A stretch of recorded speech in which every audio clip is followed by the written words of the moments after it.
آپ کے سامنے شانتی افسانے کا خلاصہ پیش خدمت ہے۔ پریم چند کا افسانوی مجموعہ واردات میں شامل افسانہ شانتی کا نمبر 4 ہے، یعنی یہ چوتھا افسانہ ہے واردات میں جو پریم چند کا افسانوی مجموعہ اس میں شامل کیا گیا ہے۔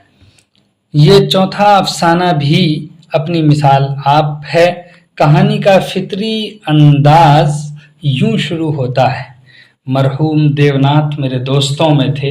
پریم چند نے دیوناتھ کی تصویر کشی کرنے میں کوئی کسر باقی نہ رکھی۔ دیوناتھ ایک بھلا انسان تھا اور اس کی بیوی گوپا بھی اسی سانچے میں ڈھلی ہوئی تھی۔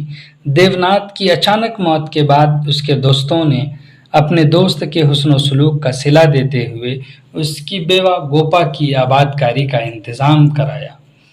سنی جو دیوناتھ کی بیٹی تھی، اب گوپا یعنی دیوناتھ کی بیوہ کو بس اپنی بیٹی کی شادی کی فکر ستا رہی تھی۔ سنی کا اصل نام سنیتا ہے۔ گوپا لالا مرالی لال کے بیٹے سے شادی کرانا چاہتی ہے جو دولت میں اس سے کئی گنا زیادہ تھے، بڑے تھے۔ البتہ مراری لال کو بھی سنیتا پسند تھی۔ سنی کی شادی وہیں ہوئی جہاں گوپا چاہتی تھی۔ وہ سسرال میں سب کی نور نظر تھی، بس شوہر اس سے بات ہی نہیں کرتا تھا۔ شوہر کی وہ محبوب ہی نہیں تھی۔ شوہر کا نام کیدار ناتھ ہے۔ کہانی کا راوی دیوناتھ کا دوست ہے۔ وہ کہتے ہیں کہ کیدار ناتھ امیر زادہ تھا، اس لیے عیاش بھی تھا۔ شادی کے بعد سنی کی ضدی طبیعت اور کیدار ناتھ کی شاہانہ طبیعت میں تصادم و ٹکراؤ ہوا اور نباہ مشکل ہوا۔